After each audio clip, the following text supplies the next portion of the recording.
মুর্তজা, ক্যাম্পাসে এখন কি অবস্থা দেখছেন, বিস্তারিত জানাবেন আমাদের।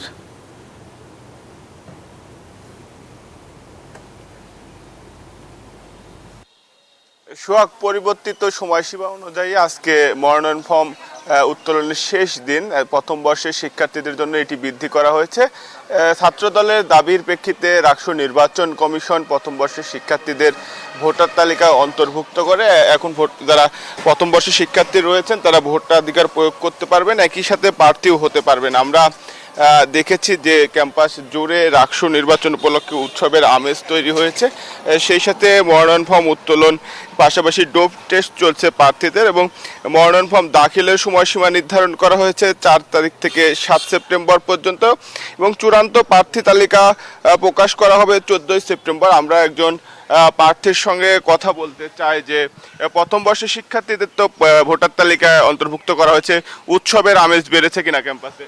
আসলে প্রথম বর্ষের শিক্ষার্থী যারা আছে তারাই আসলে ক্যাম্পাসের প্রাণ। তাদেরকে রেখে আসলে নির্বাচন করা আসলে আমাদের জন্য খুবই একটা কষ্টদায়ক ছিল। কিন্তু প্রশাসন আসলে কালকে একটা উদ্যোগ নিয়েছে যে প্রথম বর্ষের শিক্ষার্থী যারা তাদেরকে আসলে অন্তর্ভুক্ত করেছে। এতে আমাদের যে ক্যাম্পাসে অংশগ্রহণমূলক এবং সকলের যে একটা জমজমাট পরিবেশ সেটা কিন্তু দেখা দিয়েছে। তো এর মধ্যে আপনাকে যেমনটি বলছিলেন যে প্রথম বর্ষের শিক্ষার্থীদের ভোটার তালিকা অন্তর্ভুক্ত করায় রাকসুর নির্বাচনের উৎসবের আমেজ আরও বেড়েছে এবং বাড়তি একটি আগ্রহ উত্তেজনা কিন্তু সৃষ্টি হয়েছে।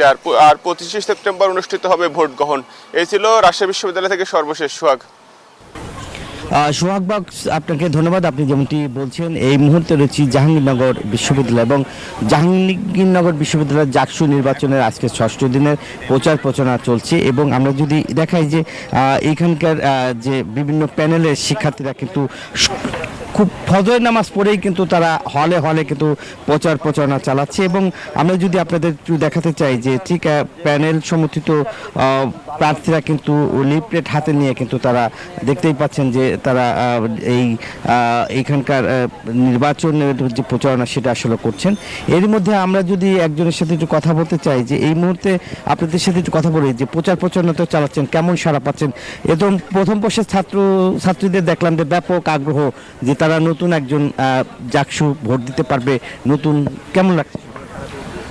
জি, আমরা সবার সাড়া খুব ভালো পাচ্ছি। যদিও শিক্ষার্থীদের মধ্যে একটা দীর্ঘ সময়ে সংশয় ছিল যে জাকসু নির্বাচন আসলে হবে কিনা বা প্রশাসন সদিচ্ছা আসলে রয়েছে কিনা, সে জায়গা থেকে অবশেষে আমরা জাকসু নির্বাচনের দ্বার প্রান্তে এসেছি। এবং প্রথম বর্ষের শিক্ষার্থী, প্রথম বর্ষ দ্বিতীয় বর্ষের শিক্ষার্থীদের অনেক বেশি আগ্রহ, কারণ তারা আসলে যে নতুন একটি পরিস্থিতি 24-এর পর, সেই পরিস্থিতির পর আসলে তারা তাদের মতো করে বা যেভাবে আসলে গণতান্ত্রিক চর্চাটা হওয়া উচিত সে জায়গা করে পাচ্ছে। সেই জায়গা থেকে তারা অনেক বেশি উৎফুল্ল, এবং সেই জায়গা থেকে আমরা মনে করি বাকিরা সবাইও আসলে এই জায়গাটি নিয়ে অনেক বেশি আগ্রহী যে নতুনভাবে বাংলাদেশটাকে গড়া কিংবা নতুনভাবে গণতান্ত্রিক চর্চাটা শিক্ষার্থী অঙ্গনে চর্চা করাটা, সেই জায়গাটা অনেক বেশি সুযোগ তৈরি হচ্ছে, যেন সবাই আসলে অনেক বেশি। অনেক ধন্যবাদ আপনাকে, যেমনটি আসলে বলছিলেন। এবং আপনারা জানেন যে তারা কিন্তু যে নতুন শিক্ষার্থী নয়, প্রার্থীরা কিন্তু প্রতিটা হলে হলে যাচ্ছে এবং প্রচার প্রচারণায় কিন্তু চোখে পড়ার মতো। এবং আপনারা জানেন যে এই যে বিভিন্ন প্যানেলের শিক্ষার্থীরাও কিন্তু শিক্ষার্থী, তারপরও কিন্তু যে প্রার্থী হয়ে কিন্তু যে ভোট চাচ্ছেন। এবং একসঙ্গে আমরা যদি কথা বলি, কয়েকটি প্রার্থীর সাথে আমরা কথা বলেছি, তারা কিন্তু আসলে এবার এই জাকসু নির্বাচনের সিনেটে গিয়ে কিন্তু তারা যে অধিকার নিয়ে কথা বলতে চায়। এই ছিল আমার কাছে জাহাঙ্গীরনগর বিশ্ববিদ্যালয়ের জাকসু নির্বাচনের সর্বশেষ তথ্য।